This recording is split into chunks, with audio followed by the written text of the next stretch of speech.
My name is Jason Medlock, and you're watching Expansion of Consciousness, where we explore the powers of the subconscious mind, learn to reprogram the mind for success using quantum hypnosis, teaching mental strategies for athletes, coaches, and business professionals that produce peak performance. Also, using meditation and mindfulness to build more focus. Let's get to it right now.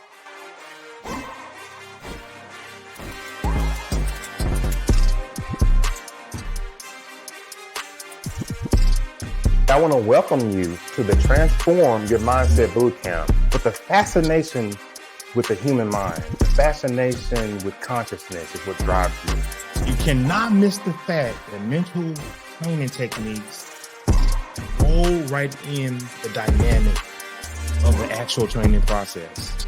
Wow.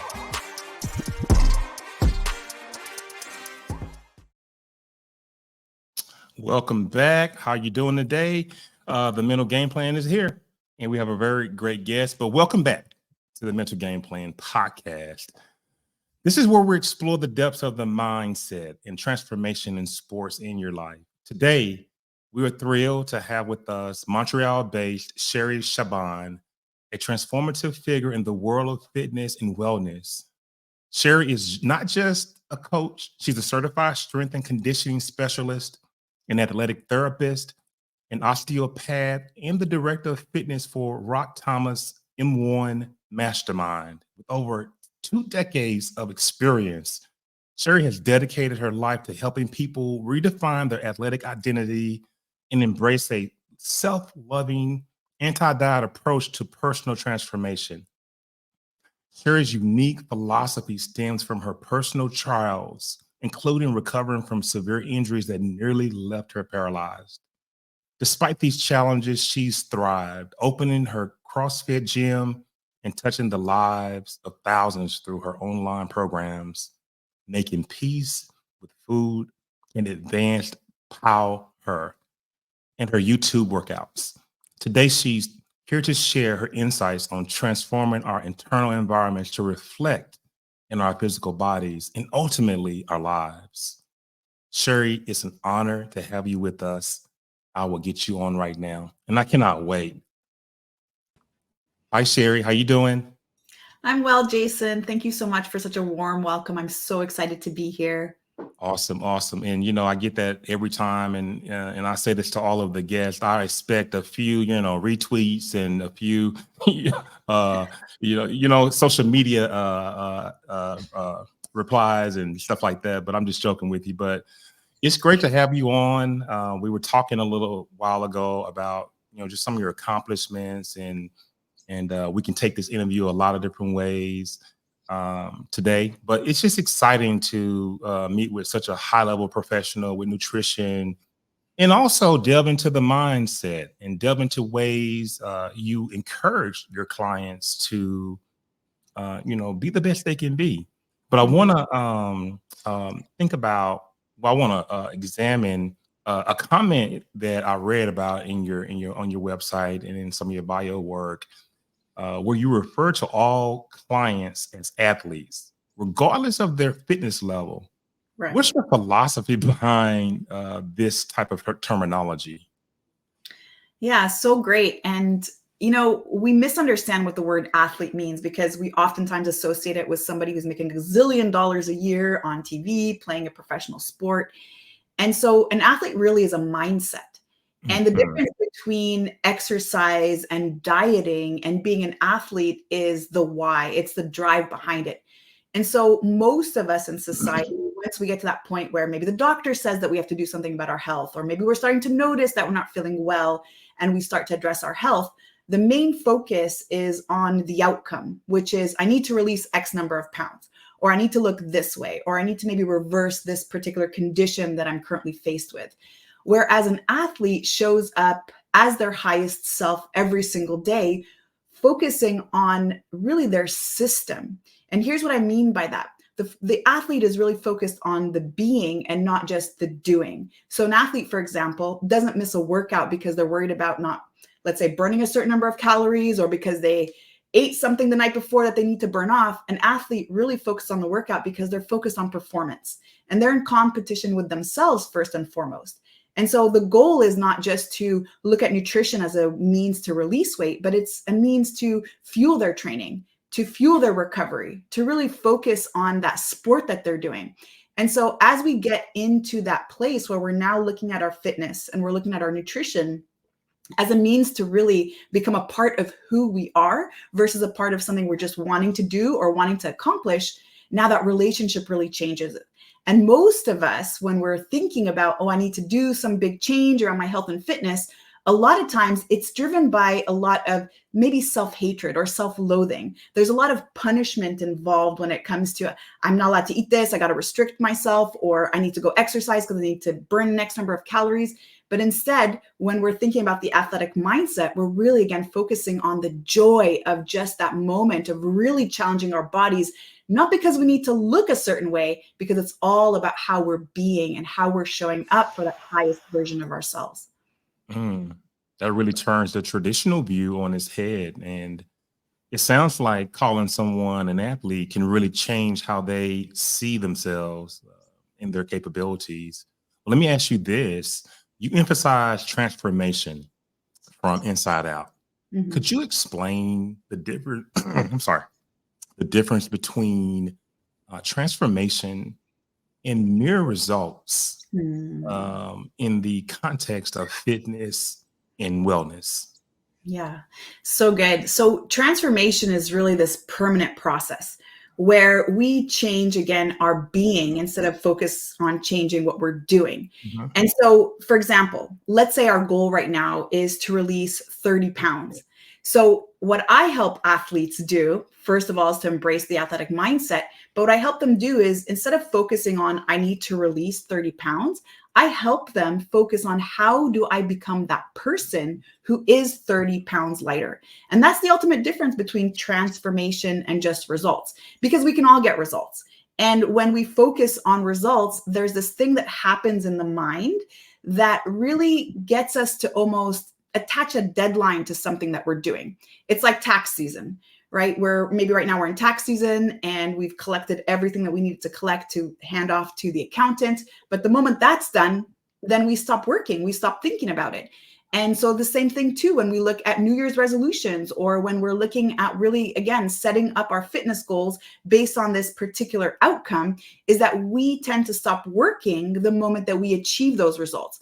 And so transformation is really thinking about the being. It's thinking about, what do I do day in, day out to really become that person, so that I'm no longer trying to just maybe set up certain habits in exchange for an outcome, but that I don't even have to think about my weight. I don't have to think about dieting. I don't have to think about what I need to do around exercise. It's just a part of who I am.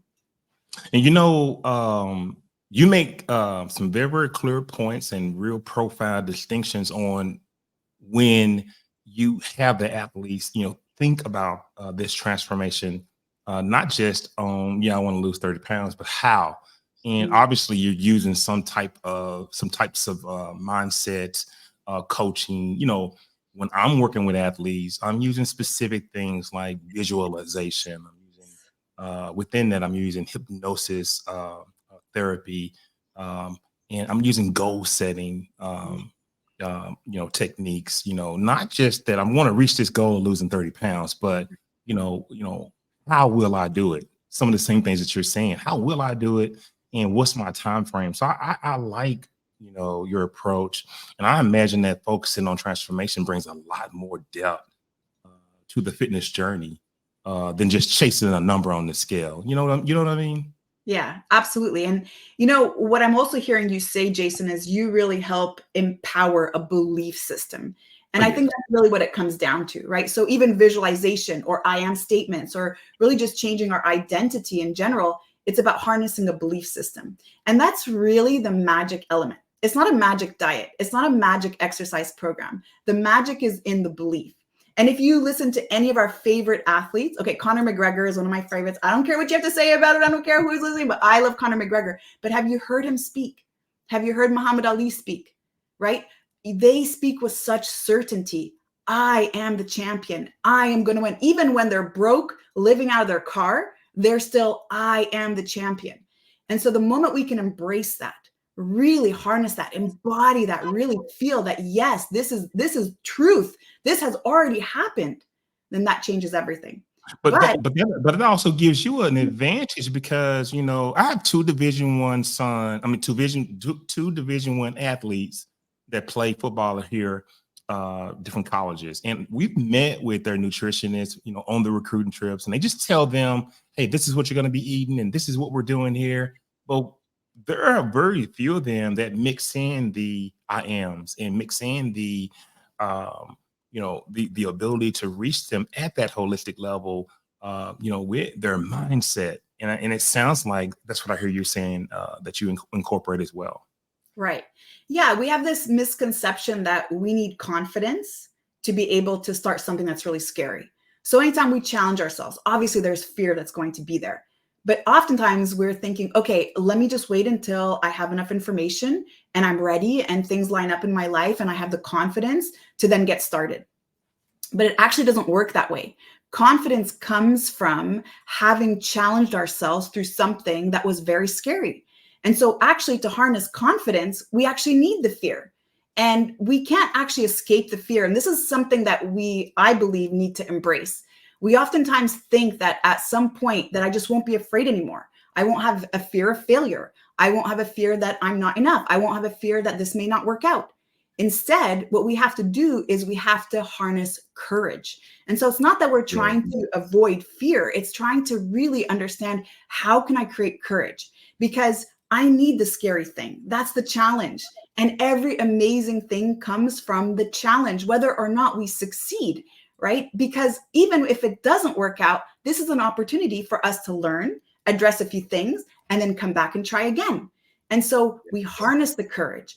And so we need something scary, and then we have the courage, we go through that, and through that experience, we now are confident and we now have certainty around what we're able to do.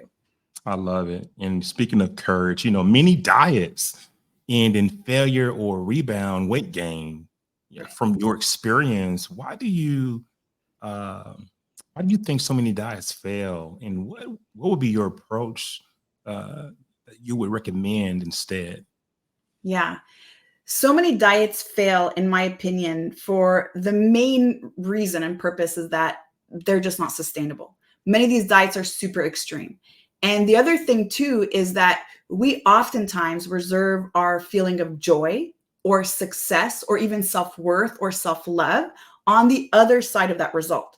So, for example, coming back to that previous statement that I was saying earlier, let's say the goal is to release 30 pounds. A lot of us feel that the moment I release 30 pounds, I'm going to be beautiful. I'm going to love myself. Everyone's going to love me. I'm going to do this, and I'm going to be so happy, and my life's going to be so great. And then I'm going to meet the guy, and all these amazing things are going to happen only when this one thing happens.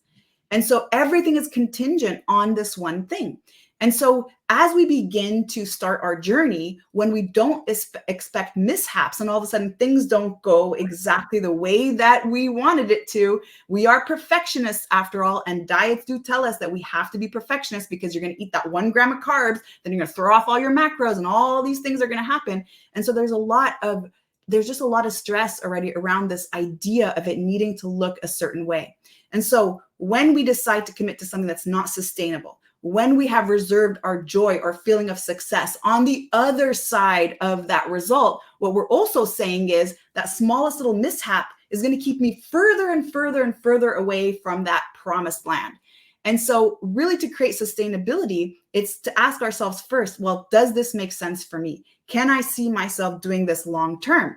And then we have to be so mindful around how much information we're picking up, because let's face it, you're going to follow the keto diet. Well, there's so much science to back up why that's the right way to eat. You're going to follow the paleo diet. There's so much science there. You're going to follow the vegan diet. There's so much science there telling you that this is the right way to eat. And so that also becomes so incredibly confusing. And we are not all scientific formulas. We're not a mathematical equation where it's calories in have to be less than calories out, and so on and so forth. And this, right? It's really about understanding yourself, your body, what resonates with you, what aligns with you, what you enjoy, what gives you the most energy. And then the most important thing is why. Why are you doing this? If you can't get to the why and nothing seems like it's lighting you up and driving you towards that, now let's take a couple steps back and readdress that. Yeah, you sound like part therapist too, because that's sometimes with hypnotherapy, we Mhm. try to stay away from the talk therapy, but we do ask those questions on why and Yeah. how. And what do you, I mean, tell me what you're thinking. We ask that sometimes, and I can see how frustrating traditional diets must be for many. But Mhm. it sounds like your approach not only changes how people eat, but how they feel about eating, how they feel about the strategy behind the science of different ways to lose weight, and you challenge them to have a better understanding. But Shelly, you advocate for intuitive eating, and I like the word intuitive because I also I don't consider myself an intuitive. I've also practiced my intuitive skills. I'm also a remote viewer, and I do a Mhm. lot with mindfulness and hypnosis. I'm sorry, in meditation. But you advocate for intuitive eating, and you are strongly anti-diet, as you've already said. But could you Mhm. explain what intuitive eating involves and Mhm. why you prefer it to traditional dieting methods? Yeah, so good. So, intuitive eating, similar to intuitive movement, really allows us to harness those signals that the body's constantly giving us around what serves us the Mhm. most. And so, when we are first born, when we enter the world, we have something called appetite control, where when we're hungry, we cry for food. Literally, as babies, we cry for food. And once we're full, that's it. We stop eating. I've had two girls, and I remember when I would feed them, and they were full. I could not put one more drop of milk in their mouth. It was done. Once they were full, that is done. But then over time, maybe because mom would reward us with cookies when we had a bad day, or maybe because mom would reward us with cookies when we had a great day. And so over time, once we've learned those behaviors, or maybe when we've learned that we had to finish our plates before we were allowed to leave the table, and maybe we start to become aware of our weight or our size, we started to interrupt these natural cues that the body has. And the body has its highest form of intelligence. In fact, we are our own inner doctors. And we've become further and further and further away from these cues simply because science is now offering us all these methods. There's all these apps that are telling us what the best way to eat is. There's all these little devices that we've now created that measure all these little teeny tiny things in our body and telling us what we should eat. So we're moving further and further away from those natural signals that are already there. And if you've ever Mhm. noticed anyone who's dieted their whole life, we have to simply ask the question, how is it that this person has been dieting their whole life and still struggling with their weight? How is it that we start dieting and then actually become more unhealthy than ever? And the reason for that is because first we shift the nervous system to what I call protection mode, which is the sympathetic nervous state. There's a response there that we naturally turn on a binge cycle for anytime we experience famine. And a way that we experience famine is through dieting. Any severe restriction for more than 72 hours is going to trigger this part of the nervous system, where all of a sudden now you're going to slow down the metabolism, and then you're going to start to crave certain foods. And notice how even your behavior around food, because you've triggered what we call scarcity mindset, has started to change. It becomes now this all or none approach. And so really becoming anti-diet is getting away from all the rules, knowing that there's not this one magic formula that exists out there that we're all supposed to follow. If we actually study the different civilizations in the world, you'll notice that everyone kind of eats whatever is available to them, which comes from the land. So this one way to eat doesn't really make sense, actually, if we just, again, sit and think about it rationally. And so if we're currently, though, struggling with any unwanted eating behavior, so binge eating, emotional eating, stress eating that has come from years of dieting or traumas from the past, it's important to address this first before starting to harness the intuitive responses and signals that the body is giving us. Because sometimes that could be confused as maybe, okay, binge, have more cake, have a fourth piece of cake, versus it actually being that intuitive, let's say, inclination to really move towards something that serves us most. Yeah, it sounds like what I'm hearing is, this approach really speaks to the heart of Mm, listening to one's body. And it falls right into the work that I try to mix in with my athletes, that in regular clients that I work with. When you're trying to be intuitive on how when you feel anxiety coming on, and when you feel different pressures coming on, and this intuitiveness that you build up through mindfulness practices and through meditation allows you to understand the difference between when your conscious mind is telling you something and when your subconscious mind is telling you something.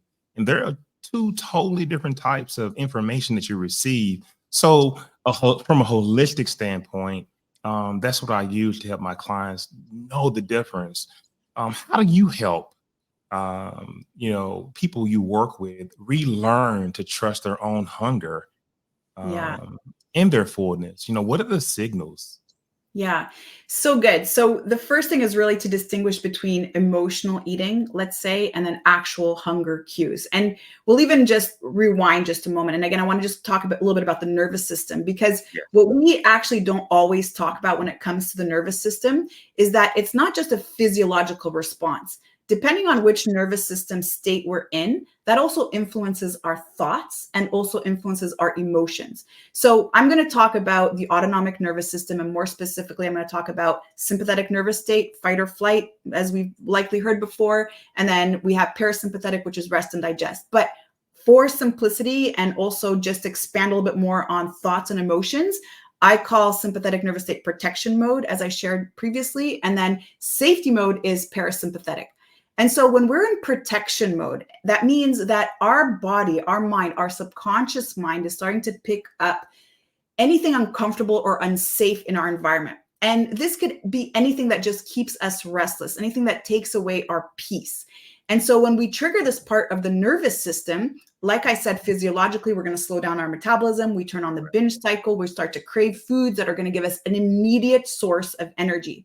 But the other thing that happens when we are in protection mode is our thoughts will start to become focused on worst case scenarios. So it makes sense, because if I feel unsafe in my environment, my mind is going to start to think about what is the worst case scenario so that I can prepare for it. Because if I know what that is and I can prepare for it, I can improve my chances for survival.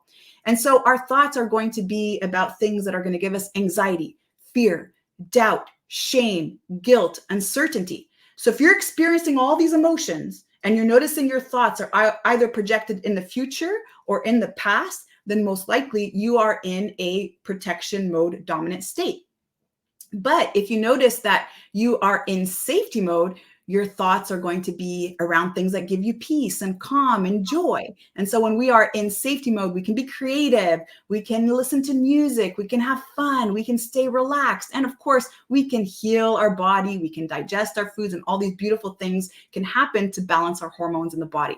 And so the reason why I state this is because if we are currently emotionally eating, you're going to notice that every time you have that fear, you have that anxiety, you have that stress, you have that worry, you're going to turn towards food to cope, to soothe you, because the body, the mind is always trying to move towards pleasure from anything that's painful. And it doesn't necessarily have to be a physical pain. It's just something uncomfortable towards something pleasurable. And that's why we'll use food as an immediate form of pleasure. We could also use alcohol. We could also use drugs and porn and gambling and shopping and all these other things that really serve the exact same purpose. And so the first thing really, before we even ask ourselves, okay, is this real hunger or emotional hunger? How about we audit our day and just ask ourselves a simple question. How much of my day do I actually spend in the emotions of protection mode versus safety mode? And then now let's start looking at the difference between actual hunger and then emotional hunger, or mind hunger, as I call it. And so emotional hunger is a quick onset. It is immediate. And oftentimes it's a response to something in our environment. It could even be a response to a memory. And it is very, very specific, and it is very, very urgent. So when you have this immediate hunger that just came on and this intense craving for something very, very specific, noticing that maybe you just even ate, or noticing that there was something that triggered you to it, you'll notice too that you're going to be craving something that's going to give you an immediate source of energy. And so you'll likely be craving junk food or refined foods or processed foods, foods that really, again, are going to do exactly that, give you that immediate surge of energy. And you also notice that your cravings are very, very specific. It has to be the ice cream. Nothing else will do. Whereas when we have actual hunger, there's a physical sensation that we feel in the body. So the first thing we're going to feel is maybe some rumbling in the stomach. We'll also notice that it's been quite some time since we last ate, or maybe we just had a meal, but noticed that when we left that meal, we weren't super full. And then it might go away a little bit. But then when it comes back, it's more intense. and then it might go away a little bit. So as it continues to grow, it gets more and more intense. And you'll also notice that when you have actual real hunger, you are craving real food. You're not craving things that are going to give you an immediate source of energy. You're craving salmon and quinoa and like real food. And you are kind of open to a lot of different things. Yeah, sure, sushi sounds great. Okay, yeah, that also sounds good. Italian sounds great. I'll have yeah, Mexican. Let's do Mexican. And so you have more opportunity and more possibility to choose from different things because it's not such a specific craving. And so those are really the biggest cues that you can start to pick up to determine between emotional hunger and actual hunger. But again, we really have to start with that first step of just addressing the nervous system. And if we're able to tap into the nervous system all the time, simply by just asking ourselves, okay, what is my emotional state right now? Where am I at? How am I doing? What are my thoughts? We can actually start to influence a lot more in our life instead of just our health. Awesome. Hey, on a personal note, despite being anti-diet, just going through your all your photos and all the information, you maintain an impressive physique. And I'm wondering, how do you balance a healthy body image with the societal pressures of looking a certain type of way? Yeah, it's so interesting. And, my answer to that is I never ever had a goal to have a six pack. I never ever had a goal to be, 16% body fat at rest. That was never my goal. I actually got into the health and fitness space because I was overcoming a major back injury and I was very close to paralysis. And there was a time in my life where I relied on people to bring me to the washroom, to help me shower. And so I know what it feels like to not have that autonomy and to have to rely on somebody to help you do that. And so growing up, I was involved in a lot of different sports. I was always MVP. I was getting first and second place and all the things that I did. And when I was struck by the car, there was a period in my life where I was told that I was never allowed to play sports again. And so my first exposure to the gym was really out of curiosity and desperation to overcome chronic pain. I was relying on pain medication daily to get through my day. And so that was really my goal. My goal is I just want to become so strong. I don't want to depend on anyone. I don't want anyone to carry things for me, to lift things for me. I want to be able to move my own couch. Really, that was it, Jason. I wanted to move my couch. And so I just showed up and I stayed consistent. And that was always my goal. Again, I shifted my identity from the person who was always in back pain and always relying on pain medication, the person with a bad back, to the athlete. Now I showed up. There was not a single thing that would keep me away from committing to what I ate and how I moved. And then speaking of around what I ate, I'll tell you that I don't eat certain foods. I don't eat sugar. I don't eat gluten. I don't eat certain things. And notice how I say I don't versus I can't. And that's a really, really big difference. Because when we have a can't mindset, oh, I can't do that. Oh, I can't have that. No, I can't drink tonight. What it really implies is I want it, but I'm denying myself. But when we are able to flip into the don't, that's an absolute about our identity. And I say this without judgment. I don't do heroin, and I'm not judging anyone who does. But if someone were to offer me that, that would be my response, because that's something that I don't do. It just doesn't align with who I am. And so when we can get into that place where we look at foods and say, okay, I have this, I eat this, and I don't eat that, that really, again, helps us really understand what is that absolute for us. And the reason why I don't eat these foods is not because I'm worried about the calories. It's not because I'm worried about weight gain. It's not because I'm worried about losing a six pack. It's none of those things. It's really because when I eat those foods, they don't serve me. I don't sleep well. I don't go to the washroom and eliminate well. I'm oftentimes feeling bloated the next day. I'm swollen. I can see my inflammation. And more importantly, I can feel it. And so my back hurts. So it's very, very in tune, again, with how I feel. And when I focus on these 24-hour blocks at a time, thinking about, okay, intuitively, what am I eating today? It may look different than yesterday. I may move more today. Maybe I need more food. And then how am I going to maybe move today? Well, that's also going to depend on how I feel. Maybe my body needs more rest, or maybe I'm ready to hit a really hard lifting workout. So again, the more we can get into that place where we're in tune with our body, then no, we don't need to diet. So if we focus on how do I become the person, then we're not dieting and we're not punishing ourselves through exercise to look a certain way. It just becomes who we are. Absolutely. Your personal journey of overcoming a debilitating back pain is quite inspiring. You answered a few of the questions I was going to ask about, the mental strategies you employed and, how to transform your health to fitness. So you answered those quite eloquently, but the journey from pain to strength has to be pretty awesome. How do you use your experiences to inspire and guide others who are facing their own physical challenges? Mm. Well, first and foremost, thank you so much for that, Jason. That's Yeah. received. And second of all, I hope that anyone listening knows that it wasn't like this. Oh, I'm so positive all the time. I'm just going to do this. It's going to be so great and so easy.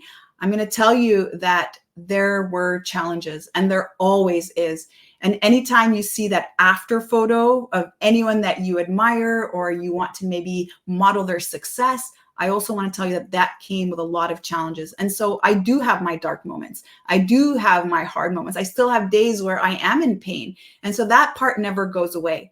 But what I always remember is that failure is really the absence of even starting. And it is just giving up on ourselves.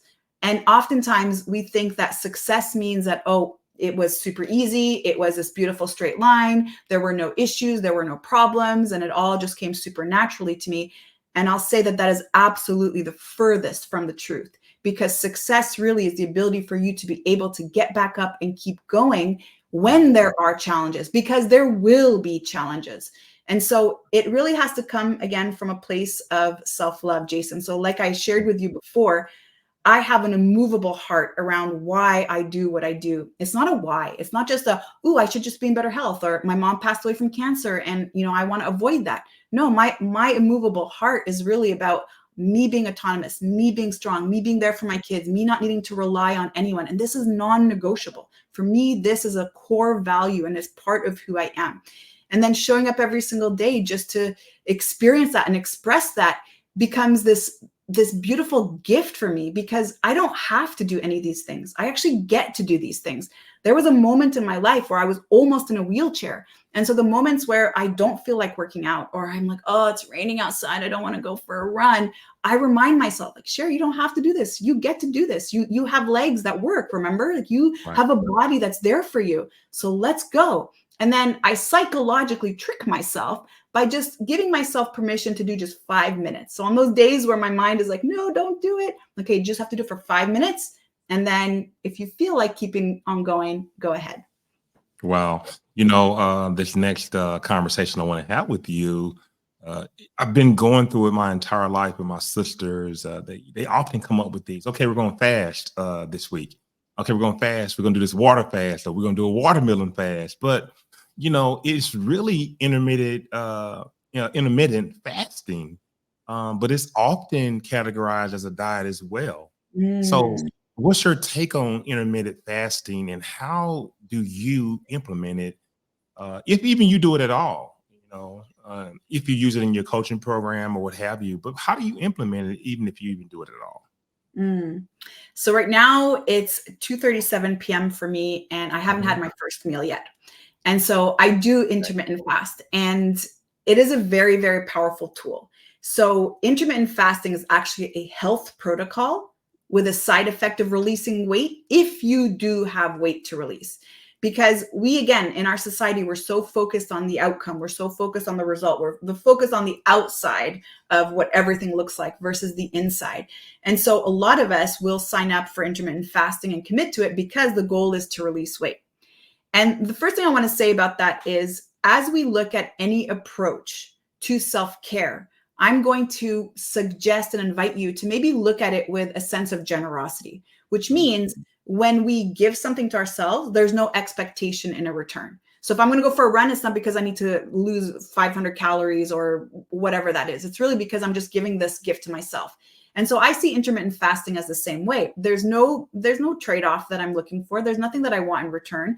I really actually just want to focus on harnessing health. And so when we do intermittent fasting, it's a great way for us to shift our nervous system to start healing itself. The body starts to upregulate a lot of the immune functions. We're no longer focused on digesting, which actually takes a lot of energy. It's very taxing on the body. So we free up a lot of energy to be able to do a lot of things. And one of the most powerful gifts that we have is a process called autophagy, where parts of the immune system will send out these kind of soldiers where they go into the bloodstream, they go into different tissues, and then they take away any debris or anything that might be, let's say, going awry. So any mutations that may be kind of creating, let's say, precancerous cells or issues for us, the body does its job to clean that up.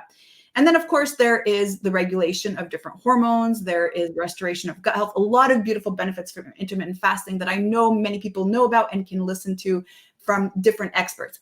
And so intermittent fasting, though, I want to say, can be a red flag if you are currently experiencing unwanted eating behavior. So if you're binge eating, intermittent fasting is going to look a lot like a binge restrict cycle. So again, it has to be the why. Why am I doing this? And if we can get into that energy of generosity, and if we can focus on this being a health protocol that's going to do a lot of different things for us versus just releasing weight, now the way that we show up for it, the way that we commit to it is very, very different. But Sherry, how do you decide, like, how do you decide when and for whom it's for? And might it be some sort of benefit or some sort of strategy that you're employing?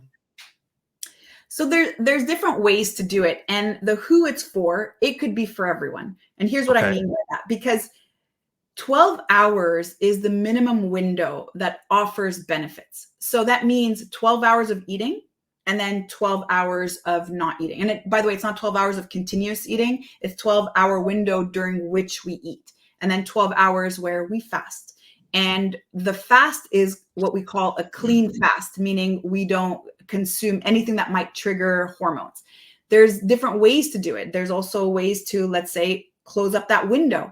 And there are different types of fasts where you can actually do it over days. And so I tend to do a 72-hour fast, maybe quarterly. And this is a way to really just shut down all digestion just for 3 days and just have my immune system upregulate, heal my gut, and just also kind of maybe break that need for food or that cushion that's always available for us with food. And then after that, it can become a very flexible sort of process. And why I say that is because if we can move away from rigidity, then we have more success long-term. So if you've decided that you're going to do a 16-8, allow for flexibility. One day, if you notice you're super hungry, you don't have to wait until that fasting period is over for you to have your first meal. And so again, depending on what your goals are, depending on if you're going through any unwanted eating behavior, and depending on if you have any particular health issues that you want to address, we'll play around with the window. You know, it's just so nice and refreshing to just hear you speak and just with such command and such intelligence on the subject. You're very, very thoughtful and explain in a very detailed manner. So I'm excited that the guests have this opportunity. But as I continue to just read about you and read about the things you've done, when you talk about thoughts, you talk about how they impact your physical appearance and success, and you speak about that a lot. Mm-hmm. Could you explain or could you expand on how mental health influences physical health? Yeah. Well, thank you so much, first of all, Jason, for your beautiful, kind words. So honored. And oh my goodness, this is where it's all at. The thought. I know. Let me give you the solo layout. Goodness. Every single thought that we have, we are maybe aware or unaware of, is that it creates chemistry in the body. Every single time we have a thought, there's chemistry that's created in the body. So we actually get a trigger from our environment. So the way that we generate a thought is through our 5 senses. Either we see something, we smell something, we hear something. There could even be something that triggered us to a memory. And as soon as we have that thought, it creates a neuropeptide. So this is something that is going to be a messenger that's created in the brain and going to travel to a particular receptor site. And the receptor site is going to release a hormone. And the hormone then is going to help influence more of those thoughts. And so the best way really to visualize this, and I think we can all agree on this one, is what happens when we have a sexual thought. We notice that we have a sexual thought and there's certain areas in the body that will respond to that. Well, what happens when you're watching a scary movie? You notice that you're starting to sweat, you're freaking out, you might be hiding, or if you're watching a sad movie, you start crying. And so this is how we get visual triggers or triggers from our senses. and generate a thought and then start to change the chemistry in the body. Yes. And so if I walk around every single day thinking, oh my God, I'm such a loser, I'm so ugly, I'm so weak, I'm so slow, it's not ever happening for me, nobody ever wants, nobody. Well, I constantly am creating chemistry in the body that's going to support that, which will then in turn start to influence my behavior, because whatever emotion we're experiencing is going to influence behavior. So a thought gives rise to an emotion. An emotion gives rise to an action. And the more that we repeat that action, it becomes our habit and eventually our character. Mm. Mm. This mind-body connection is truly fascinating. And it goes to even deeper than what we're talking about. But have you seen changes in mental health translate into physical health improvements? Every single time. Every Wow. single time. And when I had my gym, I would see a lot of athletes come in and I'd call them athletes like, no, I'm not. And I would say, oh, good job. You did really great today. It was all right. I don't know. And, well, I only lifted this much, or I only did that, or I still didn't RX, or so-and-so did better than me, or I'm still the slowest one. And so when their thoughts never matched their actions, and their actions were training 5 days a week, changing their nutrition, and yet their thoughts never again align with that belief system that they are transforming, that they are getting results, then there was always a massive mismatch. But the moment that their thoughts aligned with that action, the moment that they receive the compliments, you give them a high five, you call them a badass, you say good job, and they receive that, and they start to believe that, and they start to refer to themselves as athletes. Oh my goodness, the magic happens instantly. And that is the only magic ingredient that's needed. I tell you what, ladies and gentlemen, Sheri is an expert. She knows what she's talking about. And I implore you to rewind this and listen to this over and over.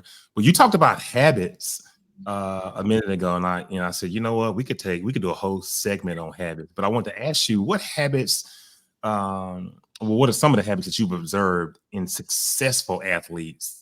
Particularly the ones that you believe are essential for everyone to incorporate into their daily lives. Yeah, the most important one is really your environment. And so that is who you're spending the most time with. And it's what you are actually focused on when it comes to your diet. So we are the product of the 5 people that we spend the most time with. So that means we absorb the energy of the people that we spend time with. So you'll notice that if you're spending time with a certain crowd, you'll start to talk like them. You'll start to laugh like them. You'll start to joke like them. If they're gossiping, you're going to start to gossip. And so if you also spend time with people who are successful, who are focused on their, let's say, sport, who are so hyper-focused on their self-care, or maybe their finances, or whatever that is that you're wanting to create in your life, you're going to notice that you're going to also start to follow them. And so that's the first thing, is really your environment. And then to audit your physical environment. And now your physical environment is, well, what's around you that's either conducive to your transformation or maybe blocking it. And so if right now in your pantry or in your kitchen or around your house or your workplace, you have a lot of things that might create sabotage for you, we have to address that. And then when we talk about diet, the other thing that's really important, now that we've spoken about the nervous system and we understand the triggers of the nervous system and how every single thought creates chemistry in the body, we have to also understand that our diet is not just what we're consuming through our mouth. It's also what we're watching. It's what we're listening to. It's the conversations we're sitting in. If I'm watching news all day and it's constantly making me fearful and stressed and feeling like, oh my goodness, the world is doomed. Well, guess what? That's going to immediately start to impact my behavior. And so those are the most important things. And of course, having a morning routine is so important. Having a strong why, a very strong driving force is important. Absorbing the athletic mindset, really starting to visualize yourself as an athlete, embody that identity is so incredibly important. And so all of these things really coupled together begin to create transformation, but it has to start with this desire. We have to internally want this for us, and it can't come from anybody else outside us. Transformation really happens from the inside out, and our physical bodies are a direct reflection of our internal environment. Yeah, and I like to when it comes to habits, I like to use habit stacking as one of the modalities that you use to cultivate building good habits. So I love habit stacking. I use that with a lot of my clients. So, but on your podcast, Fall in Love with Fitness, you've interviewed a wide range of health experts. Can you tell me what's been some key takeaways from these conversations that have influenced your own practices or your teachings?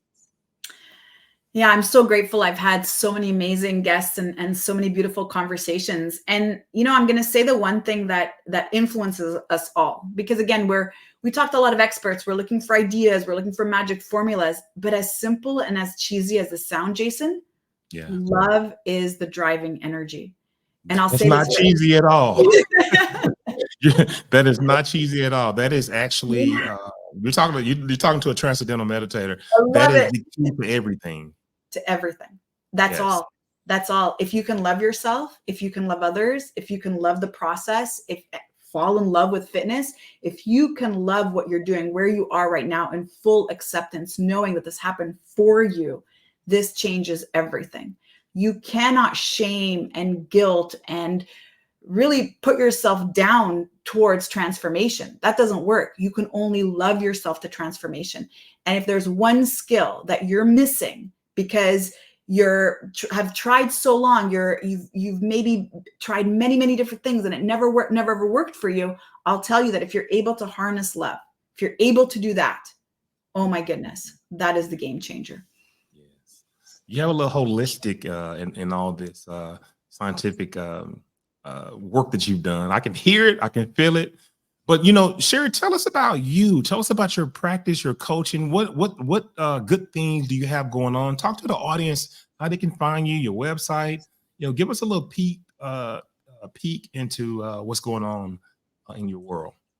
Yeah, absolutely. So if you want to work out with me, I have a free download for you on the App Store and on Google Play. It's the HitDex app where you'll work out for 7 to 20 minutes with me and really transform your body and your fitness in just little small body weight movements. And so that's a great place to check that out. Then of course, there's the podcast Fall in Love with Fitness. And then if you've heard this conversation and you are struggling with any unwanted eating behavior or other self-sabotaging behaviors, I have a free download for you at makepeacewithfood.com where you can do some self-reflection and really towards moving that healing journey. And so Instagram also at Sheri Shaban Fitness is another place that you can reach out. Awesome. Is there anything else? We're about to wrap it up, but do you have any words for the audience or any lasting takeaways that they should be aware of or inspiring words that you can share? Yeah, absolutely. What I'll say to you is that it's never too late. It is never too late. Just be mindful of the naysayers. Anyone who says that you can't do something, just first question where this information is coming from. I have this motto in my life that I only take advice from people who are already doing it or who have already done the thing that I'm trying to do. And so it's never too late. It just takes one day at a time, and then set up your transformational journey to focus on 24 hours at a time, and always focus on establishing consistency first before intensity. Before you start to add in the reps and the time and the weight, just get into the habit of doing the thing and showing up for yourself. Because if you can establish consistency, that's what drives results, not intensity. Wow. I tell you what, Sarah, I want to thank you for sharing your inspiring journey and invaluable insights with us today. It's just been absolutely amazing. Your approach to fitness and wellness not only changes bodies, but it really transforms lives by empowering individuals to rewrite their narratives and define their identities. I mean, it's truly amazing. I'd like to thank you for coming on the mental game plan. There are some other things I wanted to talk to you about, but we run out of time. So I'm definitely going to reach back out to you and figure out when we can get you back on so we can, dive off into the athlete a little bit harder and just try to figure out these guys and these gals out here that are really trying to get their nutrition in the right place, but they have school, they have so many other things that are hindering them from being and performing at their peak level. But hang on, I'm gonna move you to the back. I'm gonna close it out. But again, thank you for coming on the Mental Game Plan. We really appreciate Thank it. you so much, Jason. And I want to thank you too for the work that you're doing. You're so amazing at what you're doing. And thank you for spreading this message. And I love the mental game plan. So good. Thank you Awesome. so much. Awesome. Thank you. Thank you. Thank you. Okay. So we're going to move you to the back. And wow, I tell you what, let me just put this on the full screen. I tell you what, listeners, if you've been inspired by today's conversation and you really, really are ready to step away from that whole diet culture and start your own transformative journey, I encourage you to connect with Sheri now. She's giving you her information and, check out her programs, follow her transformative advice on her YouTube channel, and really dive into the wealth of knowledge she offers on her podcast, Fall in Love with Fitness. Let's embrace the challenge to rethink fitness, not as a chore, but as a loving part of our daily lives. So, but I want you to remember the sky's the limit. And if you believe and you begin, you will become. Join us the next time on the Mental Game Plan for more stories and strategies that help you unlock your potential. Until then, keep expanding your mindset. And remember, every challenge is an opportunity to grow. Wow.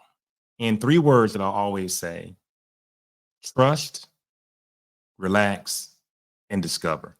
Thank you so much, and good night. We can get out of here.